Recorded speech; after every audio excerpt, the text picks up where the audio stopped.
With $60 million in our account, you're nothing but dead weight. Get out of here." My daughter-in-law Christine's words hung in the air like poison as she threw my clothes into a suitcase, her manicured nails ripping through the fabric of my favorite blouse in her frenzy.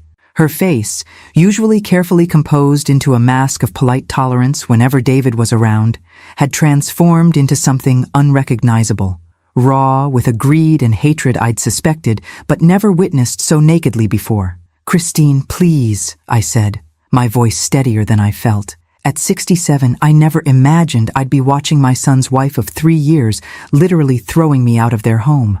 "Let's all sit down and talk about this." "There's nothing to talk about, Lorelei." She spat my name like it tasted bitter on her tongue.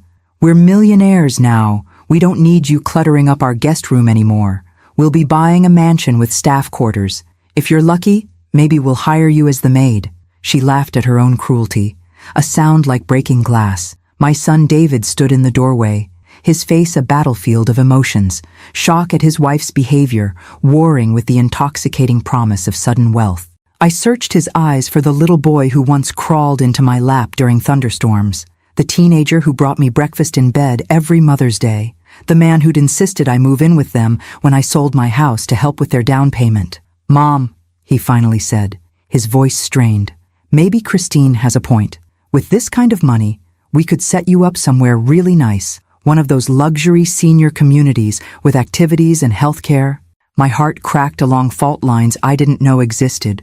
My own son, choosing money over me, choosing his wife's cruelty over his mother's love. "You'd put me in a home?" I whispered. "A high-end residence," Christine corrected with a dismissive wave.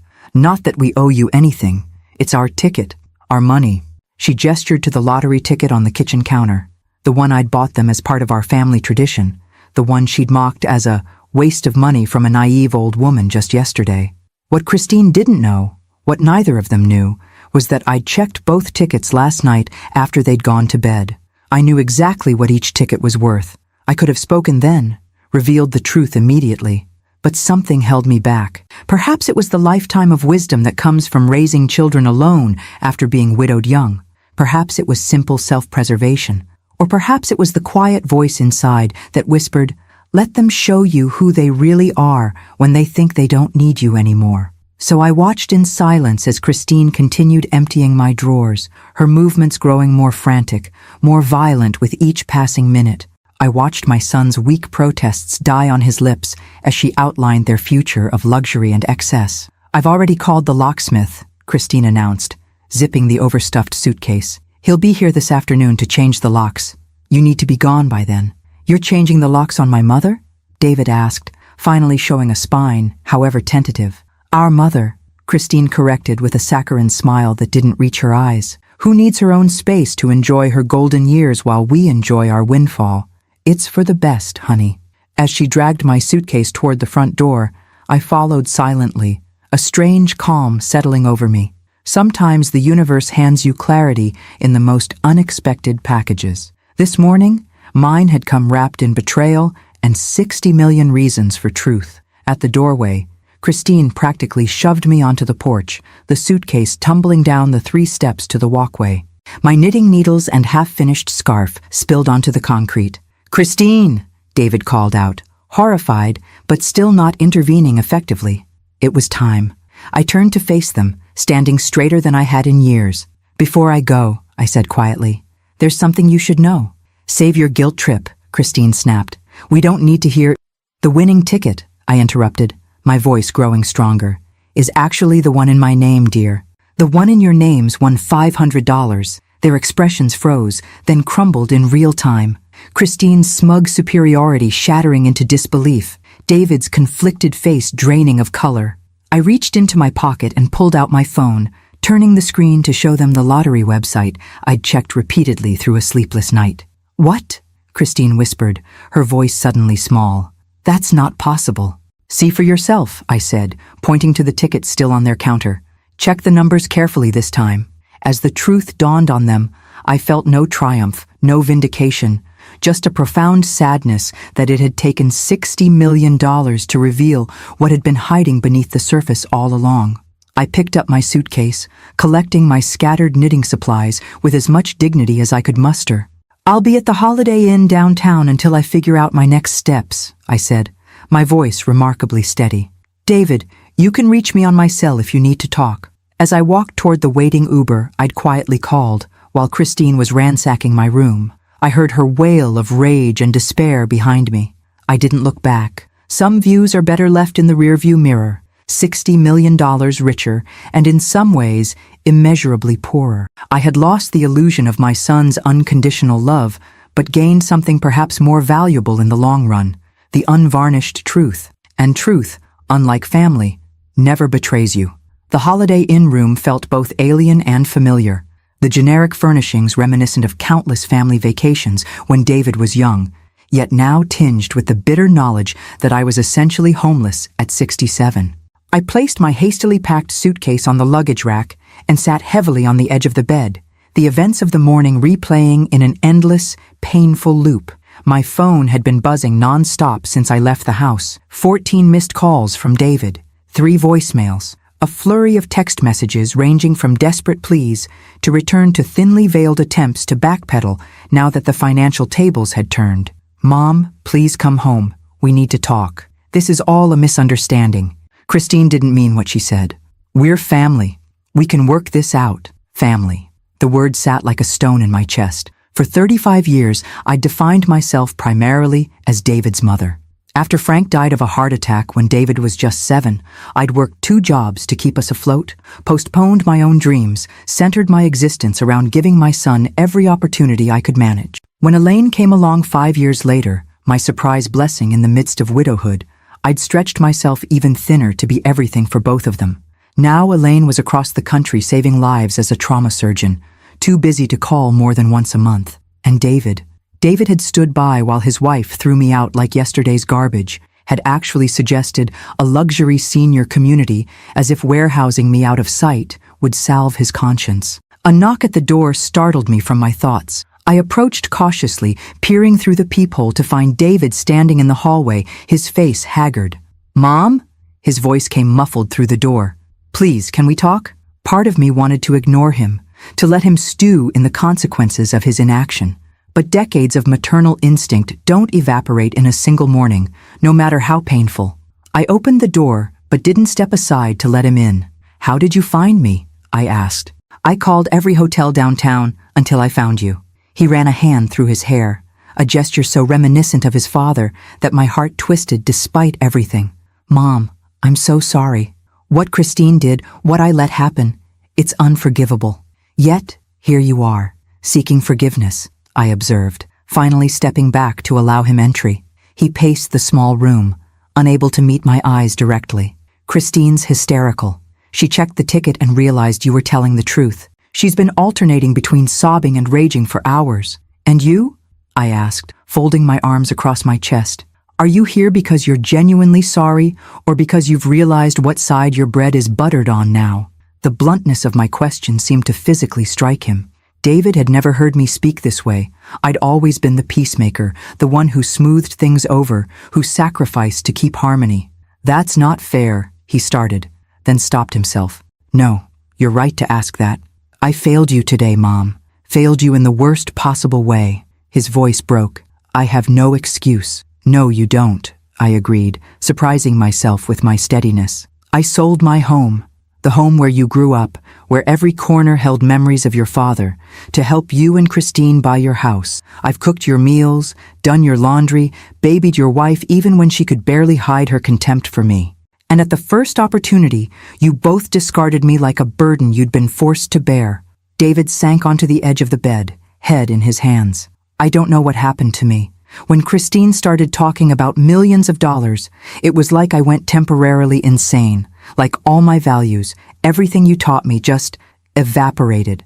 Money doesn't change people, David. It reveals them." "What can I do?" he asked, looking up at me with red-rimmed eyes. "How do I make this right?" I considered his question carefully. The easy answer would be to tell him what he wanted to hear, that all was forgiven, that we'd move forward as if this morning never happened. That's what the old Lorelei would have done. Absorbed the hurt, prioritized peace, diminished herself to make others comfortable. But the woman who had watched her daughter-in-law's mask slip completely, who had seen her son's character crumble in the face of temptation, who now held a $60 million winning lottery ticket in her purse, that woman deserved better. "I don't know if you can make this right, David," I said finally. "Some bells can't be unrung. What I do know is that I won't be returning to your home. Not today, not ever." "Mom, I need time," I continued, holding up a hand to stop his protest. "Time to process what happened. Time to figure out what my life looks like now, with or without you in it." The gravity of my words hung between us. In all his life, I had never once suggested that our relationship was anything but permanent and unconditional. "You'd cut me out of your life?" he whispered, aghast. "I didn't throw myself out of my home," I reminded him. "I didn't suggest sending my mother to a facility when I thought I had millions. Those were your choices, David. And choices have consequences." He seemed to physically shrink before my eyes. "What about the money?" he asked, then immediately flushed with shame at the question. "Ah," I said softly, "so we get to the heart of it." "That's not what I meant," he backpedaled. "I don't want your money, Mom, I swear." "Good," I replied simply, "because I don't intend to give you any." His face registered shock, not at the refusal, but at my directness. The mother he knew would have immediately offered to share her good fortune, would have put his needs first, as she always had. "I should go," he said finally, standing. "Christine's waiting in the car. She wanted to come up too, but I thought it might be better if I talked to you alone first." "You thought correctly," I said. The idea of facing Christine's insincere apologies and calculated tears was more than I could bear at the moment. "Please tell your wife I'm not ready to speak with her."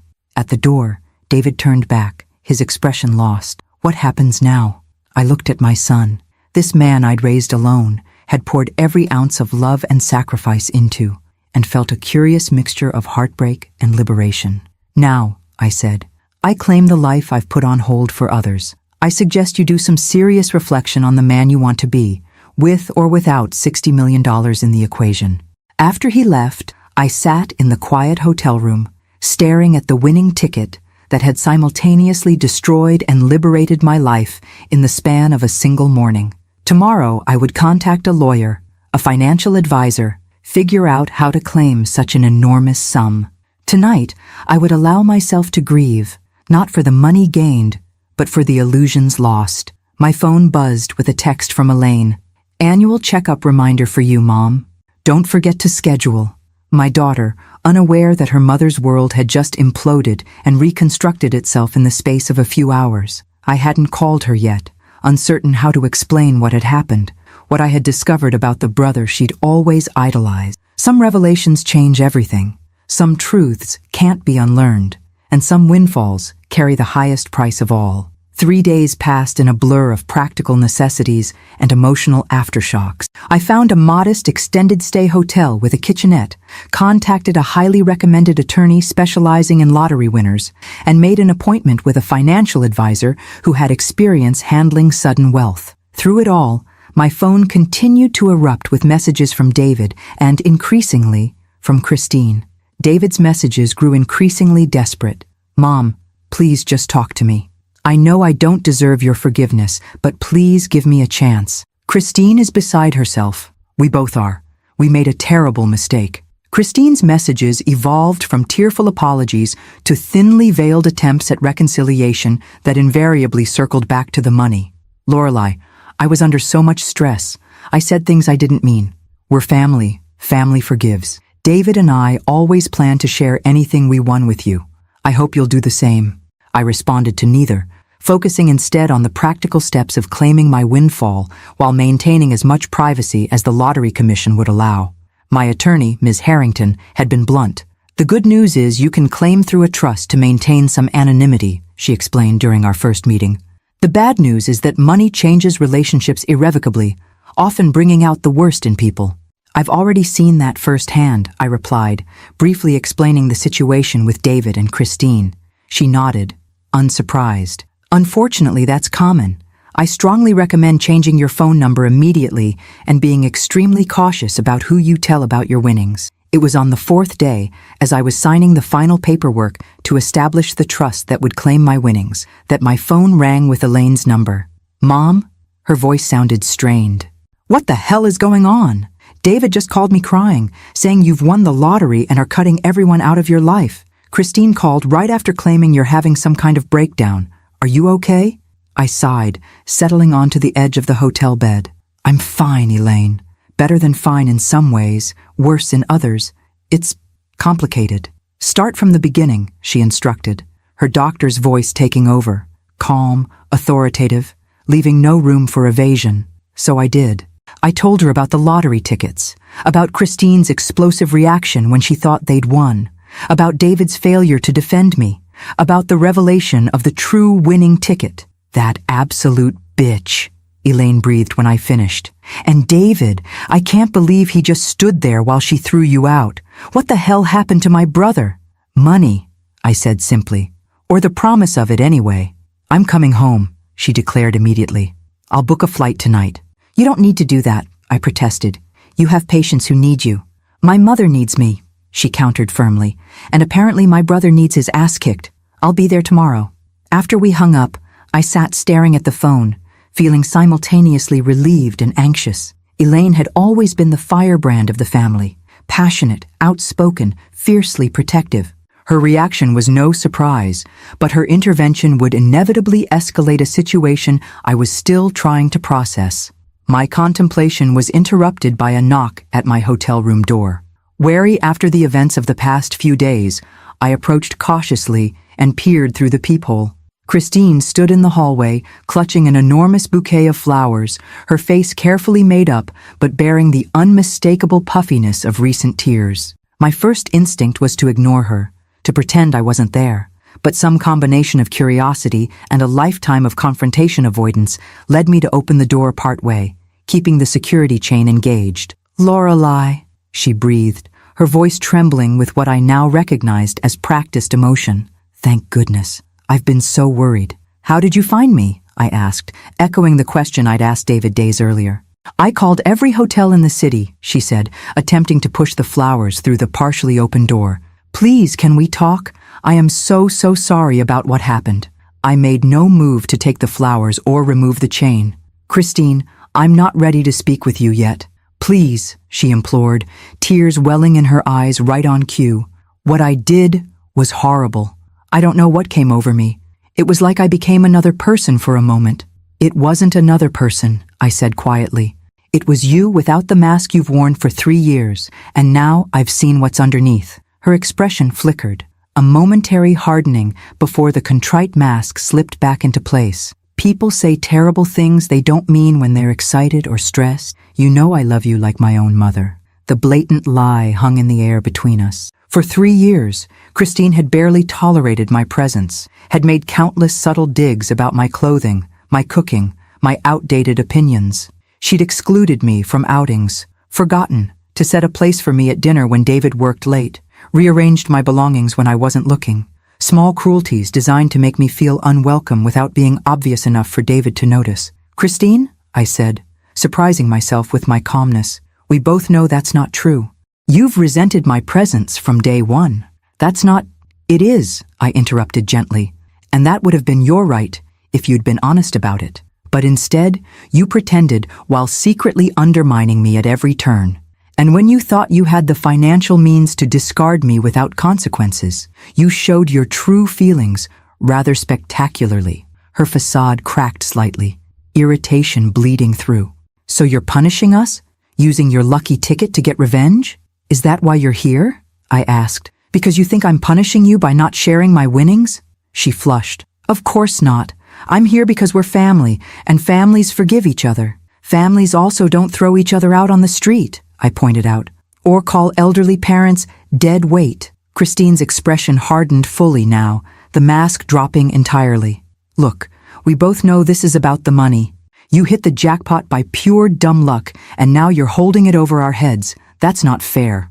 "Life rarely is," I agreed, as I discovered when my daughter-in-law packed my belongings while telling me she was finally free of pretending to want me around. Her eyes narrowed. "So that's it? You're going to punish David too?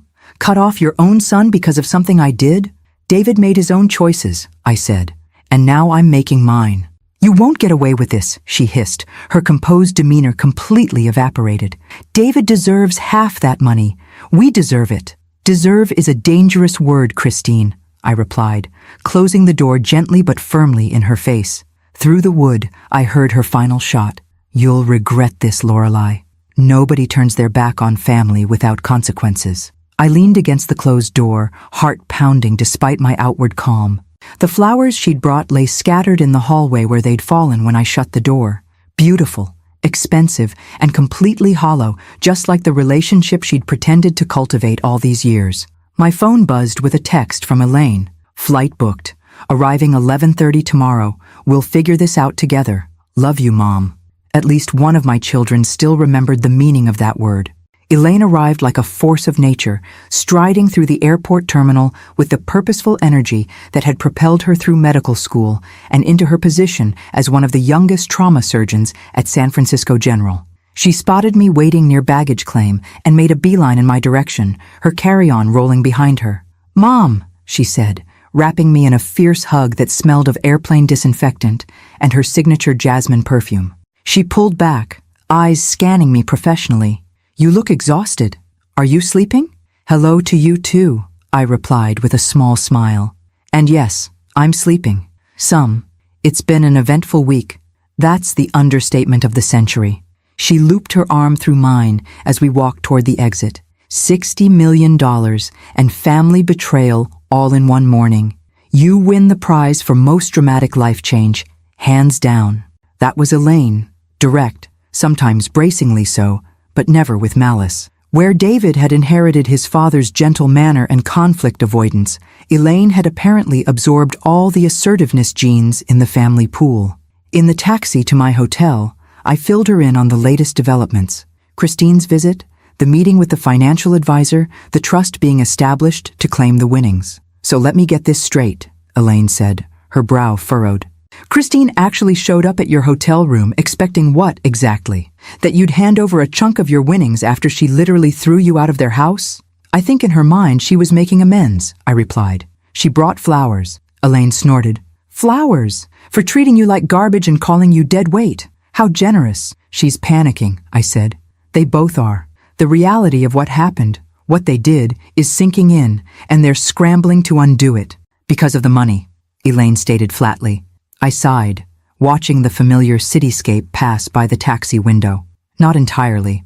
I think David is genuinely horrified by his behavior, by what it revealed about his character. But yes, the money is a significant factor. $60 million has a way of clarifying priorities." At the hotel, Elaine insisted on ordering room service rather than going out. "You need rest, not restaurant chaos," she declared, her doctor voice brooking no argument. As we ate overpriced club sandwiches and shared a bottle of mediocre Pinot Grigio, she studied me with the same intense focus she'd had since childhood. "You're different," she finally said. "There's something, I don't know, steelier about you. Having your son stand by while his wife packs your belongings will do that to a person," I replied dryly. "No, it's more than that." She leaned forward. "You're not making excuses for them. The old you would have been tying yourself in knots trying to see their side, blaming yourself for being a burden." Her observation struck home. She was right. The Lorelei of a week ago would have been desperately searching for ways to mend fences, to smooth things over, to restore harmony at any cost, including her own dignity. "I guess I've run out of excuses to make," I said softly. "When someone shows you who they are, believe them the first time." "Maya Angelou," Elaine nodded approvingly. "So what now? What do you want, Mom? Not what's best for David, not what's easiest for everyone else. What do you want?" The question caught me off guard. What did I want? For so long, my wants had been secondary, first to raising my children alone after Frank died, then to helping David and Christine with their home, then to being the unobtrusive, helpful mother-in-law who never complained about Christine's thinly veiled hostility. I began, then stopped, surprised by the emotion welling in my throat. I want to matter, not as David's mother or Frank's widow or anyone's anything, just as myself. Elaine reached across the table and squeezed my hand. Then that's where we start. The next morning brought another development. David arrived at the hotel lobby, calling up to request permission to speak with us. Elaine wanted to refuse him outright, but I felt he deserved at least one conversation. "I can handle this," I assured her, "and you'll be right there with me." When he arrived at our room, David looked like he'd aged 5 years in 5 days. Unshaven, dark circles under his eyes, wearing the same rumpled Stanford sweatshirt he'd retreated to during finals weeks in college. "Mom," he began, then noticed Elaine. His face registered shock, then wariness. "Elaine? What are you doing here?" "Supporting our mother after her son failed catastrophically at that job," she replied coolly. "Come in, David. Say what you came to say." He entered cautiously, as if expecting physical confrontation. Given Elaine's expression, it wasn't an unreasonable fear. "I filed for separation," he said without preamble. "From Christine. I'm staying at Mark's place for now." This was unexpected. "Why?" I asked. "Because I can't be married to someone who would treat you that way," he replied, his voice rough with emotion. "Because every time I look at her, I remember how she packed your things while saying those horrible things, and how I just stood there." "And the money has nothing to do with your decision?" Elaine asked skeptically. David flinched. "I deserve that. But no, this isn't about the lottery. This is about who Christine really is, who we both showed ourselves to be in that moment." He looked directly at me. "I'll never forgive myself for failing you, Mom. Never. Forgiveness isn't the issue right now," I said carefully. "Trust is. You broke something fundamental between us, David. Something that can't be fixed with apologies or grand gestures." "I know," he whispered. "I know that. I'm not asking for forgiveness or any of your money. I just wanted you to know that I'm trying to make changes. Real ones. Filing for separation is a start," Elaine acknowledged, her tone marginally less frigid. "But it doesn't undo what happened." "Nothing can," he agreed. I miss my mom. I miss the person I thought I was, someone who would never let anyone hurt you." The naked vulnerability in his expression pierced through some of my defensive armor. This was still my son, the little boy I'd raised alone, the teenager who'd worked after school to help with bills when money was tight, the young man who'd always called faithfully every Sunday during college. "It's going to take time," I said finally. "A lot of time." He nodded, accepting this without protest. "I understand. I just wanted you to know about Christine, and to say again how sorry I am." He stood awkwardly. "I should go. Let you and Elaine have your time together."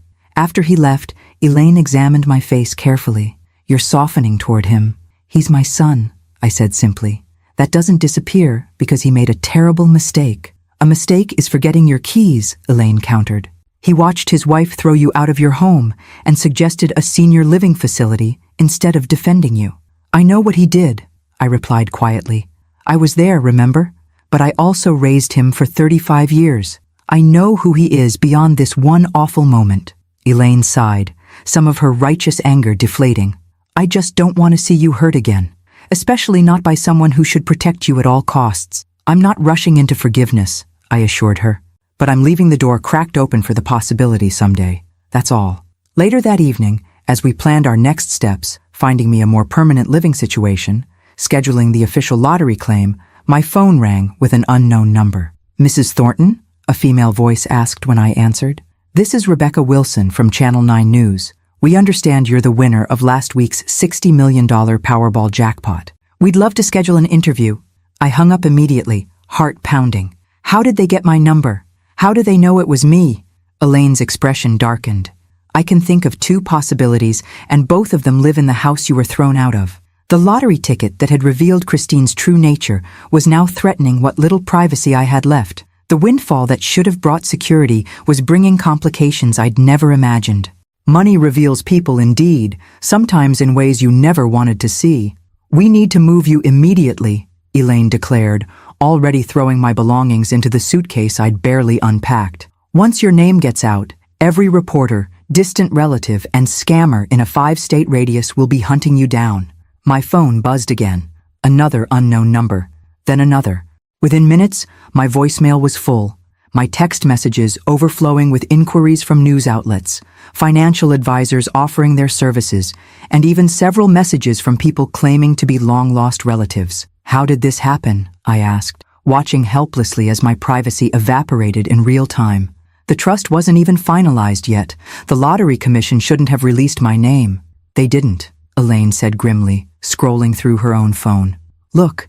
She held up her screen to show a local news website's homepage. There, in glaring headlines, Local grandmother wins $60 million jackpot after family dispute. Below was a photo of me, one from David and Christine's wedding 3 years ago, my face captured mid-laugh as I adjusted David's boutonniere.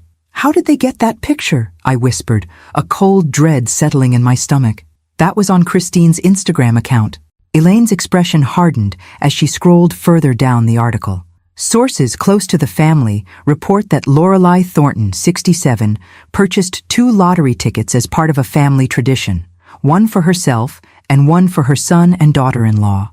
In a twist of fate, both tickets won, with Thornton's ticket claiming the $60 million jackpot while her son's ticket won a modest $500. She looked up, eyes blazing. "They're quoting a source close to the family, Mom." The betrayal hit me like a physical blow. Someone had sold my story to the press, someone who knew intimate details about the lottery tickets, about our family tradition. "Christine," I said, the name bitter on my tongue. "It has to be." "Or David," Elaine suggested, though she seemed reluctant to voice the possibility. "No," I shook my head firmly. "Whatever his failings, David wouldn't do this. This has Christine written all over it." My phone rang again, this time with David's number. I answered on speaker so Elaine could hear. "Mom!" His voice was panicked. "Have you seen the news? Someone talked to the press about the lottery." "We've seen it," I replied tersely. "Your wife busy making some extra cash by selling my story?" "It wasn't Christine," he said immediately. "At least I don't think it was. She's been acting strange since I told her about filing for separation, alternating between begging me to reconsider and raging about how unfair everything is. But she seemed as shocked as I was when the story broke." "Then who?" Elaine demanded, leaning toward the phone. "Who else knew all these details?" There was a pause. "I might have talked to Mark about it. When I first moved to his place, I was pretty messed up that night, had a few too many beers, and spilled the entire story to your college buddy who just happens to be married to a reporter at Channel 7. Elaine finished, her voice dripping with disgust. "Brilliant, David. Just brilliant. I didn't think he'd tell Jessica. They're having problems. I thought our conversation was private, man to man." "Well, clearly it wasn't," I interjected, trying to focus on practical matters rather than this fresh betrayal. "And now we have to deal with the consequences. I need to get out of this hotel before reporters start camping in the lobby." "You can stay with me," David offered immediately. "I'm at Mark's, but I could easily—" "Absolutely not," Elaine cut him off. "She's coming with me to California. Tonight." The decisiveness in her voice brooked no argument, but I found myself hesitating. "Elaine, your condo barely has room for you, let alone a house guest, and your schedule at the hospital is flexible for family emergencies," she finished firmly. "I've already texted my department head. I've got 2 weeks of accumulated vacation time they've been begging me to take. You're coming to San Francisco until this dies down, and we can figure out next steps." David's voice came through the speaker, small and defeated. "That's probably for the best. I'm so sorry, Mom, for everything." After we hung up, Elaine resumed packing with military efficiency. "I've booked us on the red-eye. We leave in 4 hours." I sat on the edge of the bed, suddenly overwhelmed by the rapid disintegration of my life. In just 1 week, I'd gone from a comfortably invisible mother-in-law to a homeless lottery winner fleeing media attention, betrayed by my son and despised by my daughter-in-law. "Hey!"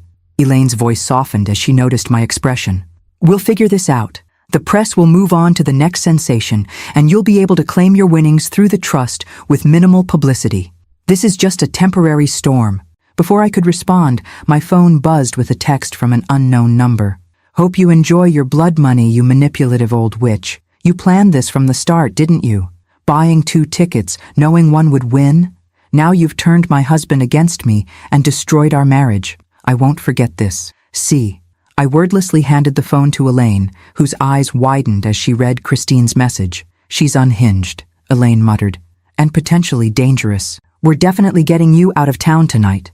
As we finished packing, my phone continued to explode with notifications, more press inquiries, more financial advisors, more supposed distant relatives, and among them, 5 more increasingly unhinged messages from Christine, each more accusatory than the last. "She thinks I somehow engineered the lottery win," I said incredulously, reading her latest tirade. "As if I have magical powers to select winning numbers. She's looking for someone to blame," Elaine observed, zipping my suitcase closed. In her warped reality, she's the victim here, not the villain. And now that David's left her, she's lost her primary target for manipulation. I never wanted any of this, I said softly. The money, the media attention, David's marriage falling apart. I just wanted to be treated with basic dignity.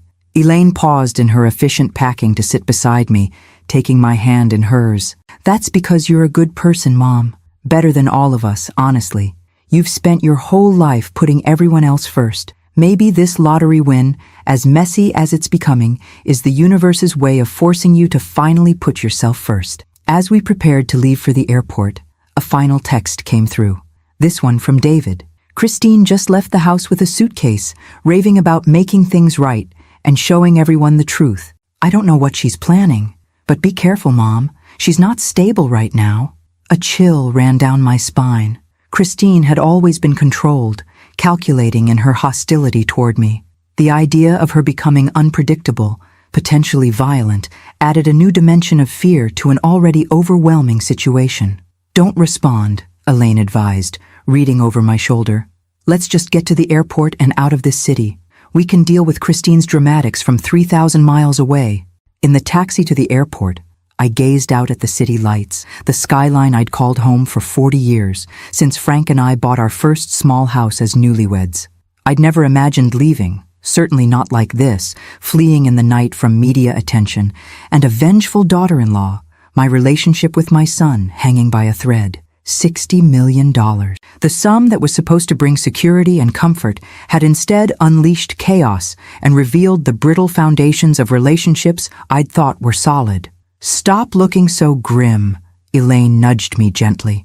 This isn't an ending, Mom. It's a beginning, a weird, messy beginning.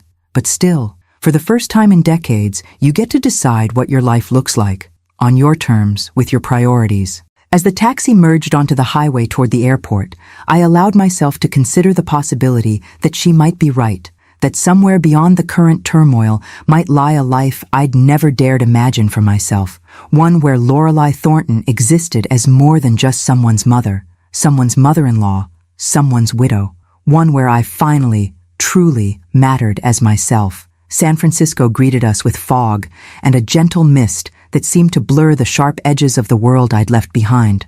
Elaine's condo perched on a hillside in No Valley, small but with staggering views of the city through floor-to-ceiling windows, modern, minimalist, and distinctly child-free, a stark contrast to the family homes I'd occupied my entire adult life. It's not much, Elaine apologized, showing me to her spare room, which functioned primarily as a home office. But the sofa pulls out, and no one will think to look for you here.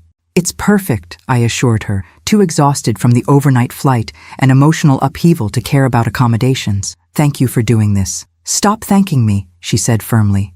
You raised me alone after Dad died. You worked 2 jobs to put me through undergrad. You supported me through the med school years when I was too sleep-deprived to remember my own name.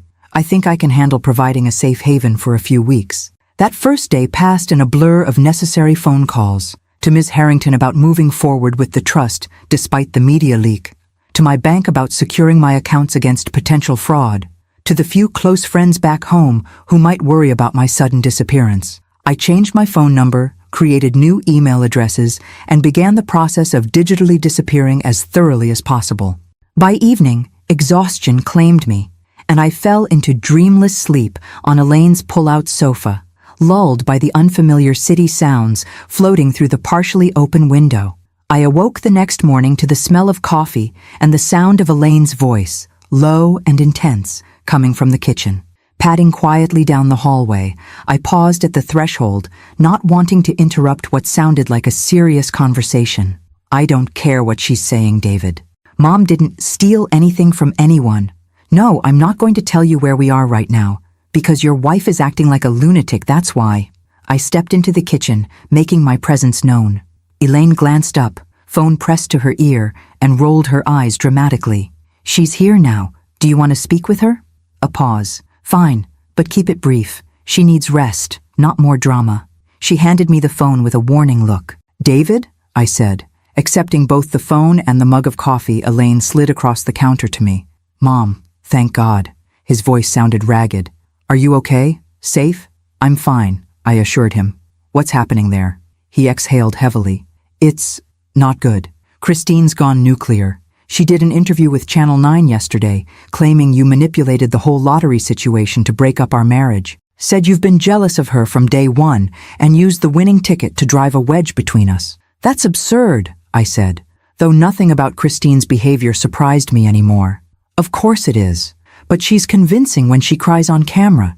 She's painting herself as the devastated young wife abandoned by her husband because his manipulative mother won the lottery. And people are believing this? I asked incredulously. Some are. Mostly people who don't know you. He paused. She's also filed a legal claim against your lottery winnings. The coffee mug nearly slipped from my hand. She's what? Her lawyer.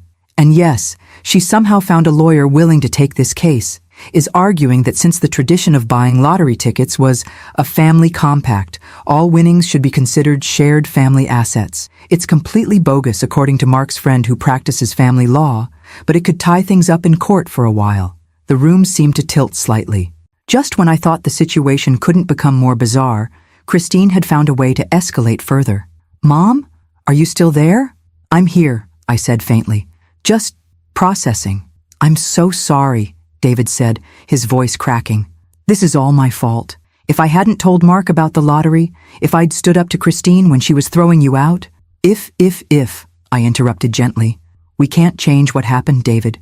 We can only deal with what is. After finishing the call with promises to stay in touch securely through Elaine, I sank onto a kitchen stool, suddenly feeling every one of my 67 years. Christine is suing me for my lottery winnings, I told Elaine, who had been hovering nearby, trying to pretend she wasn't eavesdropping.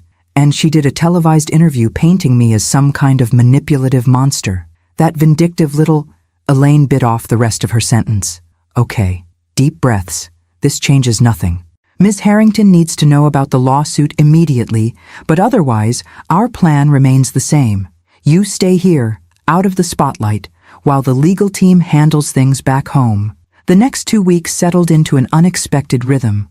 While Elaine returned to her hospital shifts, I discovered a strange new freedom in being a stranger in a strange city. No one knew me as David's mother or Frank's widow. No one had expectations of me. No one needed anything from me. I explored Elaine's neighborhood, finding a small cafe where I could read for hours undisturbed. I visited museums and bookstores. I walked for miles along the waterfront, the fresh sea air clearing my head in ways I hadn't experienced in decades. In the evenings, Elaine and I cooked together or ordered takeout, talking more openly than we had since her turbulent teenage years.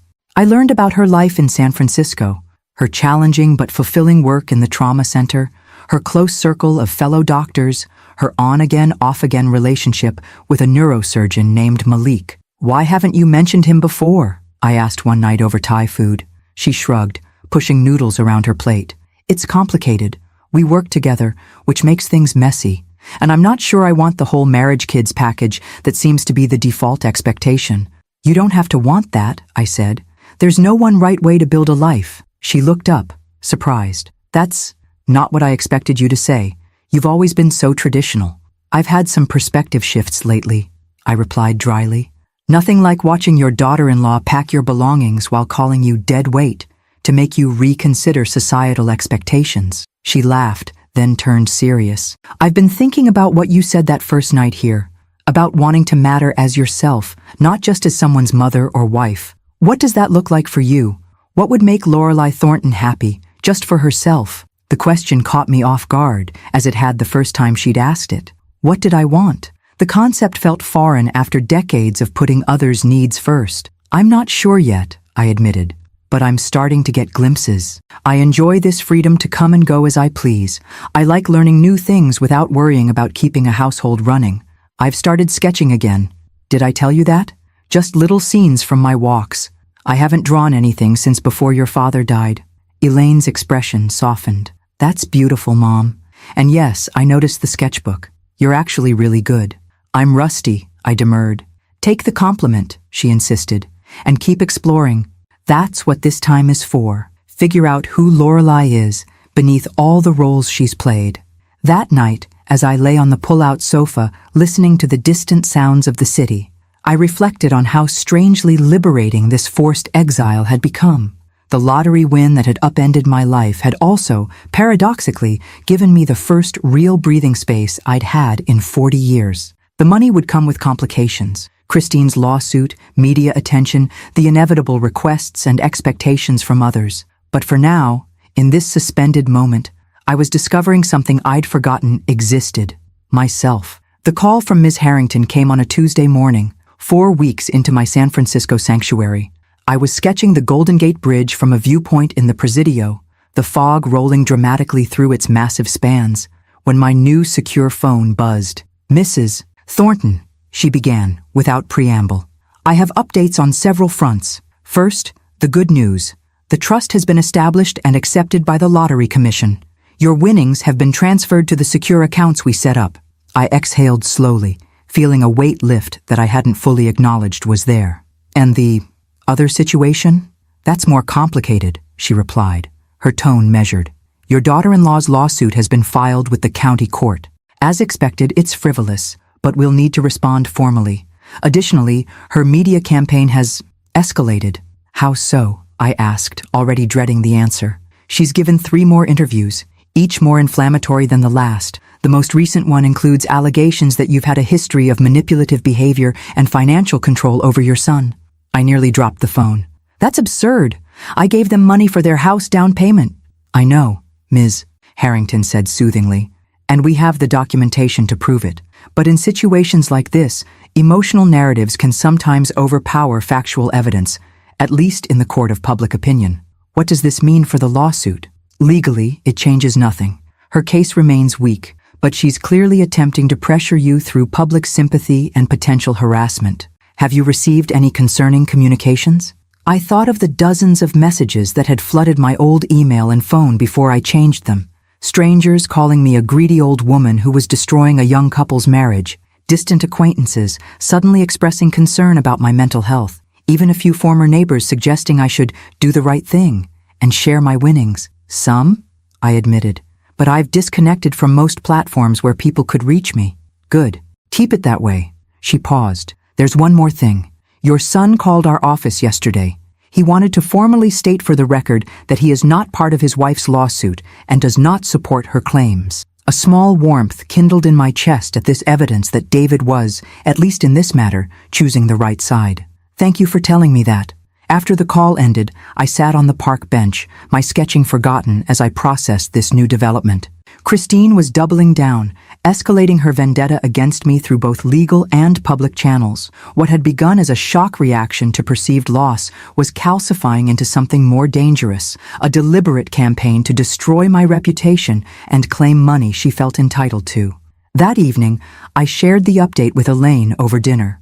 "We should countersue for defamation," she declared immediately, stabbing her fork into her salmon with unnecessary force. "She's publicly lying about you. That's actionable. More lawsuits mean more publicity," I pointed out. "I just want this to fade away so I can move forward." "It won't fade if she keeps feeding the flames," Elaine argued. "Have you seen the latest?" She pulled out her tablet and navigated to a local news site from back home. "She's got a hashtag now, Justice for Christine. It's trending in your hometown." The image on the screen showed Christine, tearful but photogenic in a modest blue dress, being interviewed in what appeared to be a park near David's house. The headline read, "Lottery Dispute, Tears Family Apart. She took everything from me," says devastated daughter-in-law. "This is surreal," I murmured, skimming the article. According to Christine's latest version of events, I had systematically isolated David from her, criticized her constantly, and used financial leverage to control their lives before finally using the lottery scheme to destroy their marriage. "It's character assassination," Elaine corrected grimly, "and it's working. Look at the comments." I scrolled down, my heart sinking as I read comment after comment, sympathizing with the poor young wife and condemning the greedy mother-in-law who wouldn't share her windfall. "These people don't know me," I said, pushing the tablet away. "They don't know what really happened." "Exactly why you need to tell your side," Elaine insisted. "Not necessarily through the media, but at least through legal channels. Otherwise, her narrative becomes the only one people hear." I considered this, remembering how David had stood silently by while Christine packed my belongings, how he'd suggested a luxury senior community when he thought they were millionaires. The memory still stung, but it had lost some of its sharp edges over the weeks of distance and reflection. "I'll think about it," I promised, "but right now, I need some air." I stepped out onto Elaine's small balcony, gazing at the city lights twinkling below. San Francisco had become an unexpected haven, a place where I could breathe, think, rediscover parts of myself long dormant. The thought of being dragged back into a public battle with Christine, of having my character dissected by strangers, felt like a violation of this newfound peace. My phone buzzed with a text from David. "Just saw Christine's latest interview. I'm so sorry, Mom. I've told her to stop, but she won't listen to me anymore. I've spoken to the family lawyer about expediting the divorce." Divorce. The word hung heavy in my mind. Whatever Christine's flaws, whatever pain she'd caused me, I had never intended or wanted to break up my son's marriage. Yet here we were, their 3-year union disintegrating in the aftermath of a lottery ticket that had revealed the cracks already present in their foundation. I texted back, "I'm sorry it's come to this. Are you okay?" His response came quickly. "Not really, but I'm starting to see things more clearly. About Christine, about myself, about what kind of man I want to be." A lump formed in my throat. Despite everything, he was still my son. The baby I'd nursed through colic, the boy whose broken arm I'd held in the emergency room, the teenager whose heart I'd helped mend after his first breakup. I was still contemplating how to respond when another text came through, this one from an unknown number. "You think you're safe hiding in San Francisco? Everyone has a price, Lorelei. Even your precious daughter's colleagues. Enjoy your borrowed time. See." The phone nearly slipped from my suddenly numb fingers. How did Christine know where I was? We'd been so careful. Only David knew I was staying with Elaine, and even he didn't have my new contact information or exact location. With shaking hands, I forwarded the message to Elaine, who was still inside. Seconds later, she burst onto the balcony, her face pale. "She knows you're here," she said unnecessarily, staring at the message on my phone. "How the hell does she know you're here?"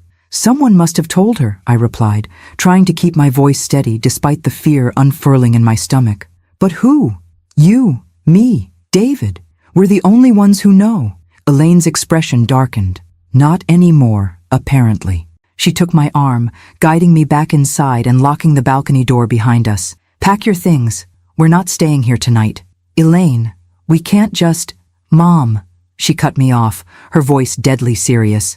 "Christine has always been unstable, but now she's tracking you across the country and sending threatening messages. We're not taking chances with your safety." As I mechanically began gathering my belongings, I wondered how it had come to this. Fleeing in the night from a woman who had once smiled beside me in family photos, who had exchanged vows with my son in a flower-filled garden ceremony where I had dabbed tears of joy. The lottery ticket hadn't just revealed who Christine was. It had transformed her, or perhaps unleashed something that had been carefully contained beneath her polished exterior, something dangerous. And now that transformation was forcing another change, pushing me out of yet another temporary sanctuary, another place I'd begun to call home. Elaine drove us to Malik's apartment in Pacific Heights, a sleek, modern high-rise with a doorman and security system that she deemed adequate for our impromptu relocation. The neurosurgeon, to his credit, asked no questions when we arrived after midnight with hastily packed bags, simply showed us to his guest room and made up the sofa for himself. "He's a keeper," I whispered to Elaine as he discreetly left us to settle in. "Let's focus on the death threats from your daughter-in-law before we analyze my love life," she replied dryly, though I caught the small smile she tried to suppress. The next morning brought a flurry of activity. Elaine called into the hospital, vaguely citing a family emergency to explain her absence. I contacted Ms. Harrington to report Christine's threatening message, which she immediately advised documenting for potential restraining order proceedings. Malik, before leaving for his shift, showed us how to operate his elaborate home security system and promised to alert the building's management about our situation. How did she find us? I wondered aloud, pacing the length of Malik's immaculate living room. David wouldn't have told her. Maybe not intentionally, Elaine replied, her fingers flying over her laptop keyboard as she searched for something. But if she had access to his phone, his email, she trailed off, then sat up straighter. Or his credit card statements. What do you mean? David's been calling you through that secure messaging app I set up, right? The one that requires a subscription? She turned the laptop toward me, showing a credit card statement with a highlighted charge. If they still have joint accounts, she could have seen this charge, Googled what the company does, and figured out he was using it to communicate securely with someone. But that doesn't explain how she knew I was in San Francisco, I pointed out. Elaine grimaced. No, but this might. She pulled up David's social media profile, something I rarely checked, and pointed to a photo posted 3 weeks earlier. It showed David at what appeared to be his office, holding a coffee mug that read, "World's Best Brother," with the Golden Gate Bridge in the background. The caption read, "Missing family today. Some bridges can't be burned, only crossed when you're ready." He was sending me a message, I realized, letting me know he was thinking of me, that he understood I needed space, and inadvertently telling Christine exactly where you might be, Elaine finished grimly. If she knows I live in San Francisco, it wouldn't take a genius to connect the dots. My phone buzzed with a text from Ms. Harrington. Need to speak urgently. Can you talk now? The call that followed brought news that sent my already unsettled world tilting further off its axis. Christine has filed an emergency motion with the court, Ms. Harrington explained, her normally composed voice tight with controlled anger. She's claiming that you're mentally unstable and unfit to manage the lottery winnings, citing your sudden disappearance and erratic behavior as evidence. That's absurd, I sputtered. I'm perfectly sound of mind. Of course you are, she agreed. But she's presenting your departure from town as evidence of paranoid behavior, claiming you've cut off contact with family and friends due to delusions about people coming after your money. I laughed incredulously. She literally sent me a threatening text last night after somehow tracking me to San Francisco. That's not paranoia. That's a reasonable security concern. I know, and we'll present that evidence to the court. But here's where things get complicated. She's convinced a judge to grant a temporary hearing on the matter next week. You'll need to appear in person to contest her claims. The implications hit me like a physical blow. I would have to return home, face Christine directly, submit to questioning about my mental competence in open court. This is a delay tactic, Ms. Harrington continued. Her lawsuit over the lottery winnings is weak, so she's trying another angle.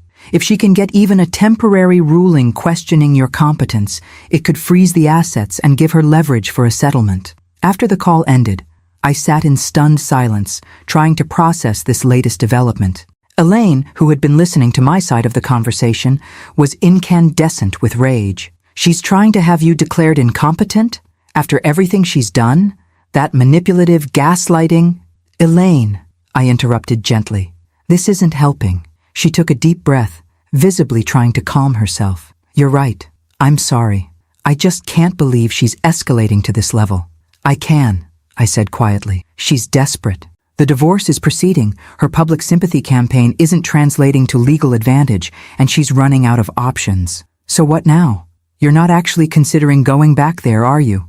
I sighed, feeling the weight of inevitability settling over me. I don't think I have a choice. If I don't appear at this hearing, it only strengthens her claim that I'm behaving erratically. Then I'm coming with you, Elaine declared, her tone brooking no argument. I'll testify about your mental state if necessary. As a physician, my assessment would carry weight. The journey back felt like traveling toward a storm I could see brewing on the horizon. Dark, ominous, unavoidable. We flew under assumed names, booked into a hotel across town from my old neighborhood, and arranged for a private security detail recommended by Ms. Harrington. David met us at the hotel the evening before the hearing, his face drawn with stress and shame. I'm so sorry, he said immediately. I never imagined she'd go this far. The things she's saying about you, the lies, it's unbelievable. Believe it, Elaine said sharply. Your wife is trying to have our mother declared mentally incompetent to get her hands on money that isn't hers. David flinched at her tone, but didn't argue. The divorce papers have been filed. My lawyer is pushing for an expedited process based on Christine's increasingly erratic behavior. Has she threatened you too? I asked, studying his face with concern. He hesitated. Not physically, but she's threatened to destroy me if I testify on your behalf tomorrow. Said she'd tell everyone I was abusive, that I controlled her financially, isolated her from her friends. Would anyone believe that? Elaine asked skeptically. Some might, he admitted. I was never any of those things, but Christine has always been good at presenting herself as sympathetic. And she's convincing when she cries. I reached across the table to take his hand. You don't have to testify, David. Ms. Harrington thinks we have a strong case without putting you in that position. He shook his head firmly. No, Mom. I've already failed you once. I won't do it again. I'll be there tomorrow, telling the truth about what happened. After he left, Elaine and I ordered room service and reviewed our strategy for the hearing one final time. Are you nervous? She asked as we prepared for bed. Terrified, I admitted.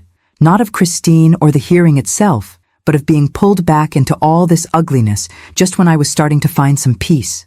Elaine sat beside me on the edge of the bed. Whatever happens tomorrow, remember that this is temporary. Christine can delay things. She can make noise. She can even force you back to town for a hearing. But she can't take away who you are or what you've discovered about yourself these past weeks. I hugged my daughter, grateful beyond words for her fierce support. One way or another, I said, tomorrow this particular chapter ends. I lay awake long after Elaine had fallen asleep, watching shadows play across the unfamiliar hotel ceiling.